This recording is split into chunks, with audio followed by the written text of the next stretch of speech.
भगवानगडाचे महंत नामदेव शास्त्रींनी धनंजय मुंडेंची पाठराखण केली आहे। धनंजय मुंडेंवर होत असलेल्या आरोपांवर महंत नामदेव शास्त्री यांनी प्रतिक्रिया दिली। धनंजय मुंडेंच्या पाठीमागे भगवानगड ठामपणे उभा आहे। तसंच धनंजय मुंडेंचा बीड प्रकरणात संबंध नसल्याचंही त्यांनी म्हटलंय। धनंजय मुंडे काल रात्रीपासून भगवानगडावर मुक्कामी आहेत। मंत्री धनंजय मुंडेंचा भगवानगडावर काल रात्रीपासून मुक्काम आहे। भगवानगडाचे महंत नामदेव शास्त्रींसोबत धनंजय मुंडेंनी चर्चा केली। धनंजय मुंडे भगवान बाबांच्या समाधीचं दर्शन घेणार आहेत।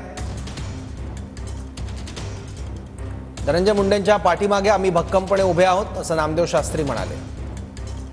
धनंजय मुंडे गुन्हेगार नाही हे 100% सांगतो असंही नामदेव शास्त्री म्हणाले।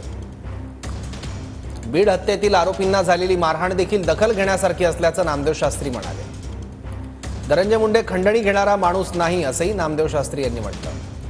काल झालेल्या बीडच्या डीपीडीसीच्या बैठकीनंतर रात्री धनंजय मुंडे भगवानगडावर गेले होते। बीड हत्या प्रकरणात मुंडेंनी राजीनामा द्यावा, विरोधकांचं धस, सोळंके आणि दमानी यांची मागणी आहे। बीड प्रकरणावरून सुरू असलेल्या आरोपांच्या पार्श्वभूमीवर धनंजय मुंडे भगवानगडावर गेले आहेत। मला अजूनही मीडियाला एक विचारावंसं वाटतं की ज्या लोकांनी हे प्रकरण केलं, निगरून हत्या केली, त्यांची मानसिकता का बिघडली ही मीडियाने का नाही दाखवलं?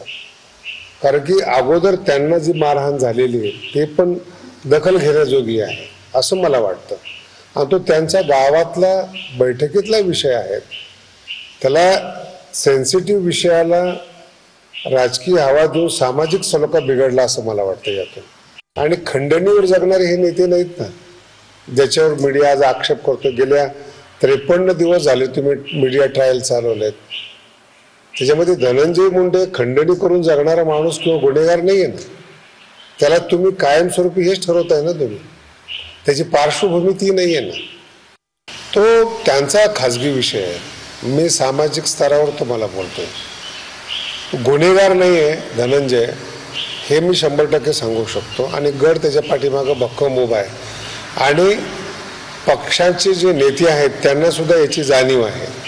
बाकी हा जो विषय आहे किती ताणायचा किंवा धरायचा हा ज्याच्या त्याचा विषय, त्यांच्या मानसिकतेचा आढावा घेतला मी आणि सगळं समजून घेतल्यानंतर मला असं जाणवलं की जो मुलगा राजकीय घराण्यामध्ये जन्माला आलेला आहे आणि पक्षाचे सगळे नेते ज्याचे बा आहेत, त्याची गुन्हेगारी पार्श्वभूमी नसताना त्याला गुन्हेगार का ठरवतात असं मला जाणवतं। आणि त्याची पार्श्वभूमी ही गुन्हेगाराची नाहीच आहे, त्याला जाणीवपूर्वक गुन्हेगार ठरवत आहे असं मला वाटतं।